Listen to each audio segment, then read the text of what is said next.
Greetings, Culture Warriors. This is Jeff Vieira, author of Culture is Everything, and your host for this latest Dispatch from the Front. Today, we're going to revisit a topic we've talked about a couple times on here. This is from a Reuters story. Panasonic CEO says Tesla's Elon Musk, a genius who can be overly optimistic. Tesla's chief executive officer, Elon Musk, is a genius who defies common sense and can be overly optimistic, Panasonic CEO said on Tuesday as the Japanese firm cautiously moves to expand a battery partnership with the U.S. carmaker. I believe only geniuses can hold on to big visions, and a genius I know is Elon Musk, Kazuhiro Suga said at an event for young entrepreneurs. The remarks on Musk came as Panasonic and Tesla Inc. are in talks to expand their joint battery plant in Nevada after production troubles and delays at Tesla strained their partnership over the past few years. With excessive optimism, a genius like Musk can ignore what is inconvenient, and run straight ahead towards his vision, Suga said at the event. Compared to that vision, most things don't really matter. I can never imitate him, he said, adding it is probably safe for everyone not to do so. Panasonic's partnership with Tesla dates back more than a decade, but it was Suga who made a $1.6 billion bet on the Nevada battery factory. All right, so a short article here, but it's got some interesting cultural tendrils that I'd like to kind of unpack. And the first thing off is taking a look at this notion I found interesting here. Can be overly optimistic. A genius who can be overly optimistic. So on the one hand, Mr. Suga praises Elon Musk for having a vision and for moving kind of relentlessly towards that vision. But implied here is that as a partner supplying a key component, probably the key component, to a Tesla automobile, that there's obviously been some friction there between the two. And it's highly unusual, really, for Japanese executives to be publicly critical of their partners. You don't see that very much. Now, the criticism here is mild and it's couched in some flattery, if you will. I can never imitate him, etc. But it's also got a little bit of steel in the velvet glove there, right? The message that Mr. Suga seems to be sending to Musk is, hey, we've had issues in the past because you gave us overly optimistic estimates of production or whatever, timing, whatever. And that's not going to happen in the future. And I think it's interesting because I think what we're really seeing at root here is a clash in personality type between Musk and Suga. And I think since culture comes from leadership, when your leaders have clashing personality types, you're going to see a clash of cultures.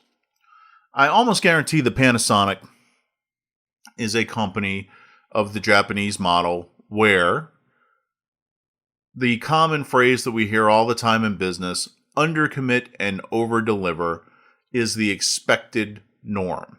Moreover, the Japanese are very admiring of humility in business. Humility in general, but certainly in business, of everyone knowing their place in the hierarchy and fulfilling their role and not standing out.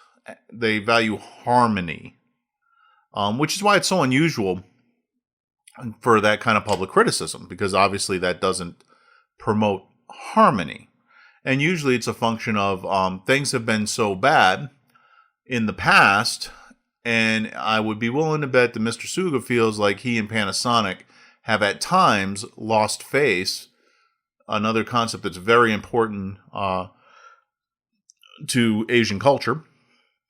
But I'd be willing to bet that because they took what Elon Musk told them in terms of deadlines or production levels or what have you, at face value, that they probably lost some face as a result when things didn't go quite as according to plan. So Elon Musk obviously comes from a very different culture, both in Europe and in America. And personality-wise, Elon Musk is probably, if you use the Keirsey and Myers-Briggs criteria, I would bet Elon Musk is probably an ENTP. And what does that mean? That's basically the inventor personality type. That's people who very easily set a vision and will work relentlessly to achieve that vision, but because they operate in the realm of what is possible but not yet known, their Achilles heel sometimes is you can't call your shot. The analogy I use is Babe Ruth, who was in the pre-modern era of baseball, the greatest home run hitter. Well, Babe Ruth was a pitcher. And in the league of his day, there was no designated hitter, so the pitchers batted. But the pitchers weren't really expected to do much at the plate.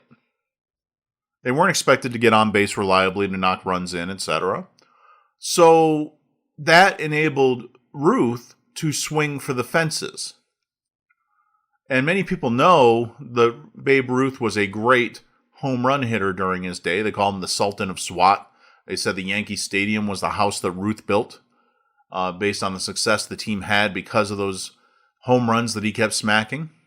But Ruth was also the leader in the league in strikeouts. He was the number one strikeout artist in the game of his time.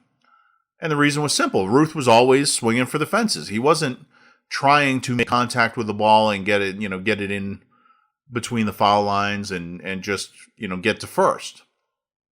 No, for Ruth, he was always taking the big swing, and that big swing had big risk. You take a big swing at something and you might just miss it entirely. Ruth was never the kind of batter who would make, sacrifice bunts and that sort of thing. That just wasn't his thing. He would get up to the plate, and because the expectations were less for him, he had a couple of advantages. One was usually your pitchers are way down in the batting order, right? So they bat fewer times a game. And when they come to bat, it was typical that you could pretty much guarantee you'd get the pitcher out, right? And another pitcher would just be able to get a pitcher at the plate out. And so they weren't a real threat. But in Ruth's case, because he could smack those home runs, well, that made the people in front of him in the lineup, those who were typically batting, say, 7 and 8 in their lineup, that made them much more effective. Because if they could get on base, well, now instead of 1 run you got when he smacked it, you got 2 or 3. And it made a big difference. And pitchers couldn't just, because he was so good at hitting home runs, they couldn't just kind of phone it in and take a break when the pitcher was up at the plate. You had to pitch seriously to Ruth. So he had a huge upside, and he had a pretty sizable downside, although because he was a pitcher and the expectations were lower, the leading in strikeouts wasn't as big a deal because he had generally the less talented batters in front of him. Leaving men stranded on base was not as big a deal when he struck out. Okay? Elon Musk and guys like him, and that's why I say Babe Ruth is kind of the baseball equivalent of an ENTP. He's got a big upside, he's got a downside. But usually the upside is big enough that he's valued regardless of the downside. Those home runs linger in the memory far longer than those strikeouts do. So if Musk is an ENTP, classic inventor personality type, constantly formulating a vision and then swinging big to achieve that vision, and occasionally falling on his face because it doesn't always work. Occasionally having problems with the attention to the detail because he's a vision guy. He's not when you're trying to do something new and unparalleled, you cannot be the sort of person who gets intimidated by the details. You just can't. Otherwise, nothing would ever get done, right? So when Musk set out to make an attractive and powerful electric car, he was told constantly that it could not be done. Technology wasn't there. People wouldn't buy it, etc., etc., etc. The whole idea of a luxury electric car was just nonsense to people. Too far removed from what actually sold. Remember, this was, this when people are buying Hummers, right? But he persevered, and he's built an attractive product for many people. Suga, Panasonic is kind of a staid Japanese company. Panasonic, it's probably on the front end of the consumer products it makes, but it's generally not. Think of a Panasonic product. You're probably not thinking of something that was an iPhone level of innovation, right? Panasonic more the fast follower. They were kind of big in stereo equipment for a while. Obviously, stereo equipment has gone a little bit by the wayside with the portable devices that we've got now that most people listen to their music through, the streaming services. The fact that most of that's moved into the other appliances like your TV, your DVD players, your Blu-ray players. Panasonic was on the front end with, Blu-ray and DVD technology behind Sony, but still kind of in that leading wave, right? But Panasonic is not really known for being pie-in-the-sky innovators. They build reliable products at a reasonable price. And Sugo comes up through the Japanese managerial ranks, where it's very much hierarchical. It is very much put your head down and work. Do not call attention to yourself. I'd be willing to bet that Mr. Suga is probably, in Kiersey Myers-Briggs kind of terms, he is probably an ISTJ. Why do I say that? Because that is the predominant personality type among your corporate managers and executives. Why is that so? Because all the ISTJ cares about, all they care about, is doing things in a reliable manner. They want to be reliable. That is all they care about. Making their boss happy. Being counted upon. That is what they value. And one of the traits of the ISTJ is that they tend not to hire or promote anyone who is not an ISTJ. Why? Because they value that reliability so much they cannot trust anyone else, to do it. If you're inconsistent, even if you're Babe Ruth, they don't want to hear it. Because overcommit and underdeliver is their religion. I'm sorry, overcommit, underdeliver. Not overcommit, underdeliver. Underpromise, overdeliver. Undercommit, overdeliver. My bad. That's the way they run their lives. They will settle always for less as long as it doesn't surprise. And that's the problem with businesses, frankly, that claim to want to innovate, but are stuffed to the gills with that type of leadership where such innovation is simply impossible. So at Panasonic, partnering with a visionary like Elon Musk, they've got a little bit of a quandary. Now, American companies and leaders have gotten used to this, and they keep essentially two sets of books. So what they'll do is they will set a higher bar, a higher goal, which they communicate down, and they will set a milder, easier to achieve goal that they communicate up. The Japanese are generally, I think, probably too honest to do that. But in America, that is kind of the common practice. So if Elon Musk comes to you as one of his suppliers and says, hey, we're building to 500 Teslas this quarter. I don't know what the number of production is, but let's assume something like that.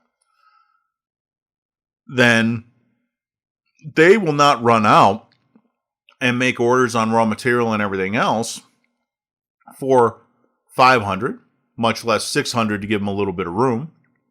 What they will do instead is they will plan for 300 and have some capability to ramp it up to 500 if the early returns look promising. Why? Because they recognize that it's in Elon Musk's interests to have you produce a little bit more in case he can sell more, in case he can get the whole car produced and sell it. And so everyone operates off different set of books, and everybody fudges and hedges and et cetera, et cetera. But if you're following the Japanese model where you're counting on doing what you say you will do, then certainly that 500 cannot be more than you would do. And that's probably where Tesla got into trouble with Panasonic. Because as far as Elon Musk is concerned, you set a bold goal out there and then you strive to get there. And if instead of achieving the impossible goal, you simply crush all previous records, well, that's good. And I think to Musk's mind, that's a logical thing to do, right? Look at the accomplishment. All right, we didn't get 500. We got 470. You know what the previous record was? It was 400. So, huge improvement over the previous record. Terrific job. Yeah, we didn't get 500. You know what? Our goal next time is 550. That's kind of how Musk's mind works. Suga does not work that same way. You can tell it from this article. And so you get a clash. Now, Suga, instead of demanding, in effect, that Musk conform to what Suga wants, and that, again, is a very ISTJ trait. I don't think there's any personality type, even the field marshal type of ENTJ, I don't think there's any personality type that demands compliance more than ISTJs. And the funny thing here is that Musk is basically a customer. So what's Panasonic got with that battery plant if they're not going in Teslas? I don't have anything else to put them in. So treating Musk in a way that Suga himself, were the situation reversed, would feel angry and humiliated by, only makes sense if Suga gets some psychological benefit from it. And I'd argue that that was his need to control. So a short story here, but an interesting window into values and how they interplay across the supply chain. What does this mean for you? Well, when you're analyzing your own supply chains, you've got to make sure that you have a decent alignment there with your partners. Or failing that, you have some provision that's in place and widely understood for how you deal with it. Elon Musk needs some flexibility. Panasonic needs numbers they can rely on. So you need to get together and figure out how can we maximize both flexibility and the reasonably accurate forecast. There's got to be some way to do it. And it would be beneficial to both if they would sit down and have that conversation and come up with that way. So think about that in regard to your own supply chains and the critical players in them. Moreover, I think it's helpful. Think about those players in the supply chain with whom you have an easy relationship that's almost seamless, and those that you have more conflict with. And then dig a little deeper and see if it's not some of the personalities of the players and the way those personalities get reflected in the cultures of those companies, which is in fact to blame. I told a story in the book about my time as a supplier quality manager, where we had a supplier in Korea, South Korea, and things went south in the wake of a quality audit I did. Now, I conducted the audit in a very normal American kind of fashion. Just the facts. Here's what we saw. Here's what we'd like you to do. These are our findings, etc. And the person who was running that company, who was South Korean, grew angrier and angrier throughout this because he felt that I was attacking him and his company in front of his team by merely pointing out, hey, here's what we saw. This is where the best in class is. We'd like to request that you close the gap here. So there was nothing major from my perspective in that report out, but from his perspective, it was intolerable. To the point where at one point, to maintain control of himself and keep from jumping across the table and choking me, he actually slammed the table with his fist, and you could see how hard he was struggling to maintain his composure. It was funny because in the aftermath of that relatively disastrous report out, his quality manager approached me, agreed with every one of the findings, and I don't mean just a polite agreement. I mean, he both admitted that they were valid, that they needed to close the gap on those things, took responsibility for them, and was asking for my personal help in helping him to close those gaps because he felt he admitted the reality of the situation there. And previously, before the audit, I know he was a little bit skeptical of the kind of things we were finding in our back and forths pre-audit. So it wound up working fine in the end. I took the opportunity before leaving the site to make sure that in front of that same audience, I praised that company's work, the work of the team, stressed that their overall quality was very good and was towards the top of the class in terms of manufacturers in their industry. So I made sure to give them a lot of face-saving opportunity and to stress the importance of them and their relationship with us. So it ended up fine, but it was a lesson to me in the fact that, hey, these cultures, are different, and what appears to be logical and perfectly mundane to one can appear very different to another.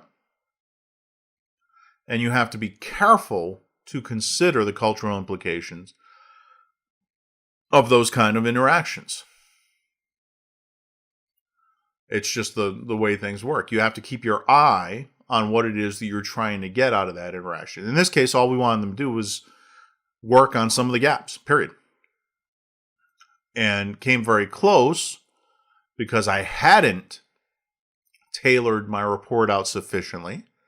We came very close to a situation where they would just tell us, hey, take your tooling with you. We're done. And that would have created a host of problems for my company. So fortunately, we were able to resolve it all. Lesson learned, etc. Hopefully, Panasonic and Tesla will likewise learn to work together and continue to have a fruitful relationship. Otherwise, Elon Musk is going to wind up having trouble getting batteries in Teslas, is the bottom line of it. And it sounds like, based on Suga's comments, that that relationship is still on pretty thin ice. That's it for today. Have a terrific day.